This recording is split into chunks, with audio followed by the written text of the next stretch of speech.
You're looking at the man who built two of the biggest boy bands in history and robbed both of them blind. His name was Lou Pearlman, and by the late 1990s, he had two platinum-selling groups under his control, the Backstreet Boys and NSYNC. Two bands, same manager, same songwriters, same machine. Here's what nobody knew. Pearlman didn't just manage these groups, he engineered a rivalry between them. He told the Backstreet Boys that NSYNC hated them. He let NSYNC believe the feeling was mutual. Two bands, millions of fans, convinced they were enemies, manufactured from a lie. But the real story isn't the rivalry, it's what was happening behind it, to the money, to the contracts, and to a fake insurance company that helped hide it all. By the time the FBI got involved, Pearlman wasn't just a manager, he was the architect of one of the largest Ponzi schemes in American history. So how did two of the most famous bands on Earth not notice they were being robbed for years? That's where this story starts. Before there were boy bands, there were blimps. Lou Pearlman grew up in Flushing, Queens, across the street from a small airport. And as a kid, he used to watch blimps take off and land near his home. That image stuck with him. As a young man, he didn't dream about music, he dreamed about aviation. He started small. A helicopter taxi business he designed as a college project at Queens College, then actually launched in the late 1970s. From there, he moved into something stranger, blimps. He convinced a German aviation veteran to train him on airships, then came back to the United States and started a company called Airship Enterprises. He leased a blimp to the clothing brand Jordache before he even owned one outright. When that blimp eventually crashed, Pearlman sued, and 7 years later, walked away with $2.5 million in damages. That's worth sitting with for a second. Long before there was a Ponzi scheme, long before there were boy bands, Lou Pearlman had already shown a pattern, building businesses on shaky foundations and finding ways to profit even when those businesses collapsed. He started a new company, Airship International, and took it public to raise money for another blimp, telling investors he had a partnership that, by some accounts, wasn't entirely real. He leased that blimp to McDonald's. For a while, it looked like things were working. He moved the company to Orlando, signed clients like MetLife and SeaWorld, but then a major client left, several aircraft crashed, and the company's stock, once pumped up to $6 a share, collapsed to 3 cents. The business shut down. And here's where it gets murkier.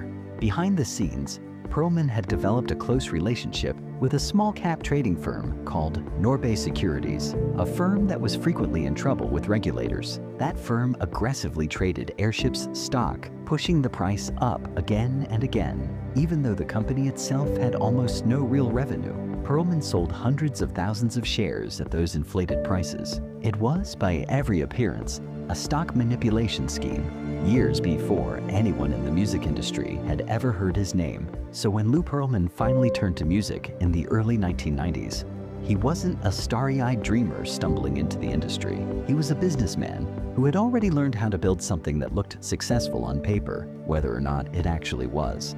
The spark came from watching a band. Pearlman became fascinated by the New Kids on the Block, a group making hundreds of millions of dollars in records, touring, and merchandise. He wanted in.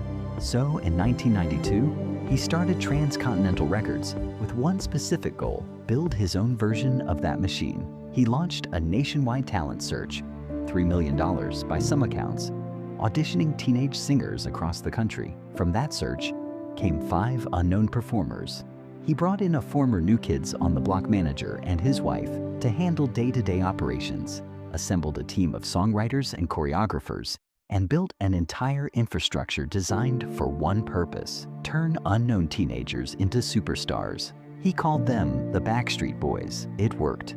By the mid-1990s, the group exploded internationally, eventually becoming the best-selling boy band of all time, with record sales topping 130 million, hitting gold, platinum, and diamond certifications in 45 countries. You'd think that kind of success would be enough for anyone. It wasn't enough for Lou Pearlman.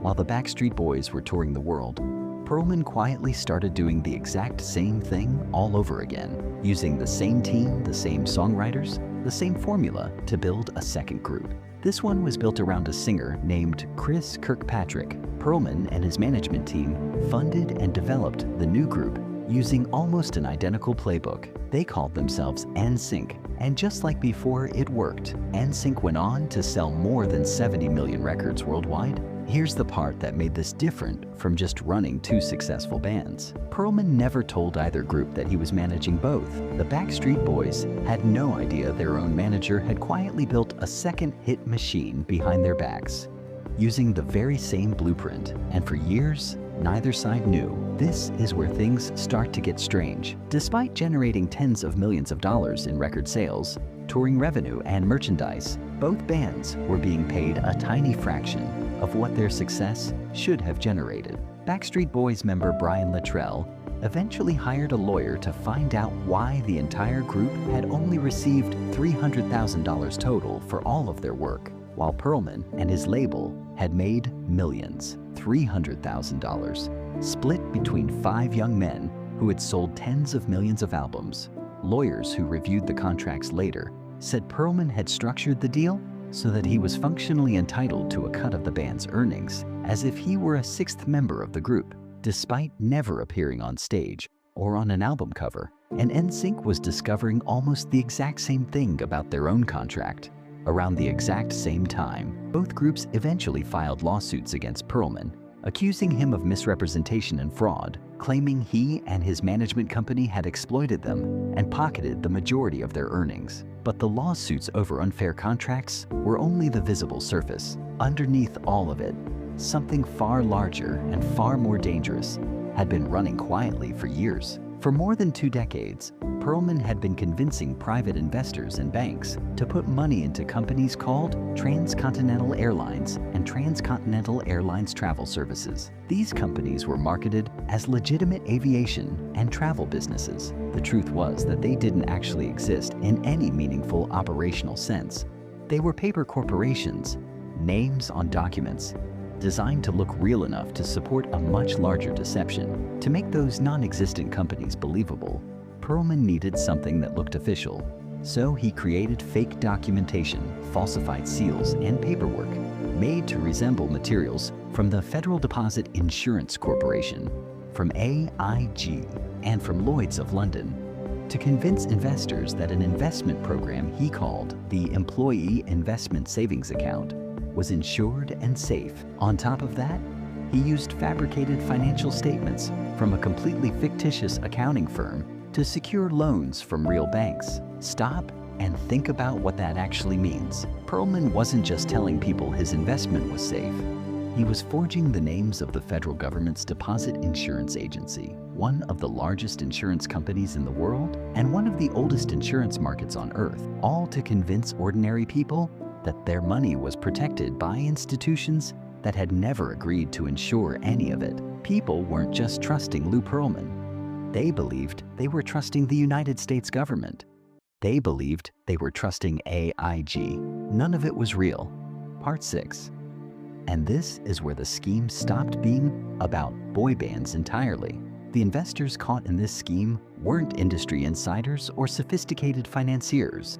The plan ensnared nearly 2,000 investors, a large number of them elderly retirees living in Florida.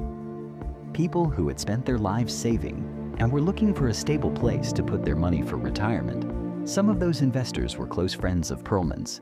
Some were his own business partners. Some were even members of the bands he managed. This had been running for roughly 15 years before anyone outside Pearlman's circle realized what was happening. And while all of this was unfolding quietly in the background, the 2 biggest boy bands in the world were busy hating each other in public. Pearlman had cultivated the idea in both camps that the Backstreet Boys and NSYNC despised one another, a manufactured rivalry that generated headlines, sold magazines, and kept both groups focused on competing with each other instead of comparing notes about their own manager. It worked for years, as long as both bands believed the other one was the enemy. Neither side had any reason to sit down and ask the obvious question: why are we all getting paid the same suspiciously small amount? It eventually unraveled. Members of both groups crossed paths, started talking, and slowly realized the rivalry had never been real. What was real was that they'd both been managed, funded, and structured by the exact same person, using the exact same contract terms. By the late 1990s, the lawsuits were piling up. With only a couple of exceptions, virtually every act Pearlman had ever managed eventually sued him for misrepresentation and fraud.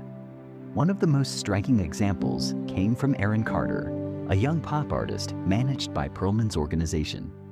At just 14 years old, Carter filed a lawsuit accusing Pearlman and his company of cheating him out of hundreds of thousands of dollars and engaging in a deliberate, ongoing pattern of fraudulent activity.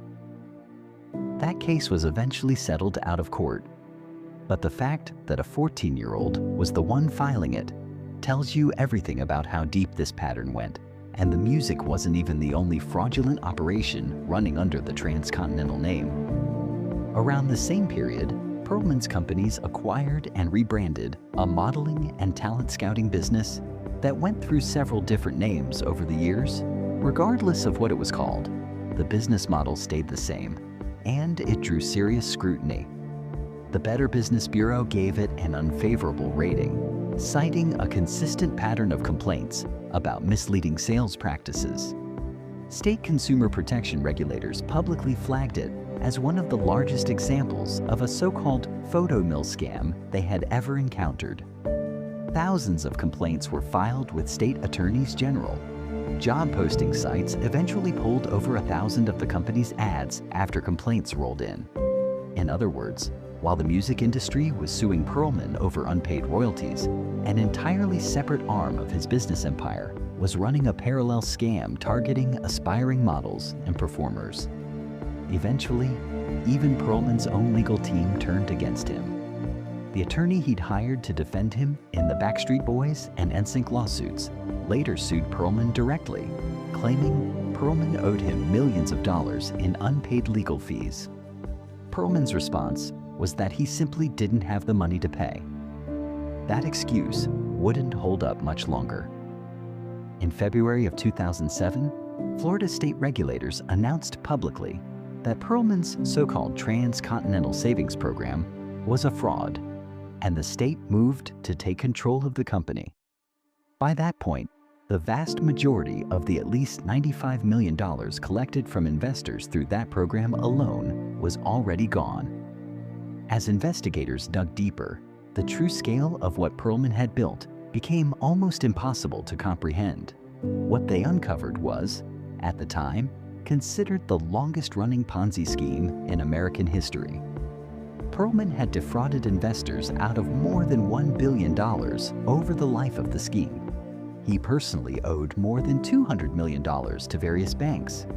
And even as authorities began recovering assets, roughly $300 million remained missing as of early 2008. A figure that, according to later reporting, eventually grew to more than $400 million in funds that were never recovered at all. Part 8. Pearlman knew the walls were closing in, so he ran. He was spotted in Orlando in late January of 2007. By early February, he had resurfaced in Germany, even appearing on German television. From there, the trail gets almost cinematic. Reports placed him in Russia, in Belarus, in Israel, in Spain, in Panama, and in Brazil. A man who once filled stadiums with screaming teenage fans was now a fugitive, moving from country to country, always one step ahead of the people trying to find him. It didn't last. On June 14, 2007, Pearlman was arrested in Indonesia.